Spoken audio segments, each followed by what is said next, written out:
بسم اللہ الرحمن الرحیم۔ آپ سبھی ناظرین کو امانت خدا اور نبی یوٹیوب چینل میں دل کی اتھا گہرائیوں سے خوش آمدید کہتے ہیں۔ ناظرین مکرم، سید الاستغفار کیا ہے، اس کا مطلب کیا ہے، اس کی فضیلت کیا ہے، ہماری آج کی ویڈیو اسی موضوع کو محیط ہے۔ سید الاستغفار کا مطلب تمام استغفار کے جتنے بھی دعائیں وارد ہیں ان سب کا سردار، اور اس کی فضیلت صحیح بخاری میں اس طرح نقل کی گئی ہے کہ جو شخص صبح کے وقت یقین کے ساتھ سید الاستغفار پڑھ لے اور شام سے پہلے موت آ جائے تو وہ جنت والوں میں سے ہوگا، اور جو شام میں اسے یقین کے ساتھ پڑھ لے اور صبح سے پہلے موت آ جائے تو وہ جنت والوں میں سے ہوگا۔ سید الاستغفار یہ ہے: اللہم انت ربی لا الہ الا انت خلقتنی وانا عبدک وانا علی عہدک ووعدک ما استطعت اعوذ بک من شر ما صنعت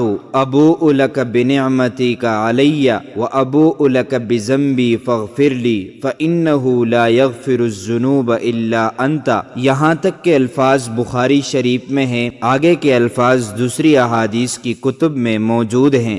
اللہم انی اسألک من خیر ما سألک منہ نبیک محمد صلی اللہ علیہ وسلم واعوذ بک من شر ما استعاذک منہ نبیک وحبیبک محمد صلی اللہ علیہ وسلم انت المستعان وعلیک البلاغ ولا حول ولا قوة الا باللہ۔ ناظرین مکرم، اس ویڈیو کو آگے لوگوں تک شیئر کیجئے، ویڈیو کو لائک کیجئے، کمنٹ میں اپنی رائے کا اظہار کیجئے۔ چینل کو ابھی تک سبسکرائب نہیں کیا ہے تو چینل کو سبسکرائب کیجئے۔ مزید معلومات کے لیے دوسری ویڈیو تک انتظار کیجئے۔ تب تک کے لیے اللہ حافظ۔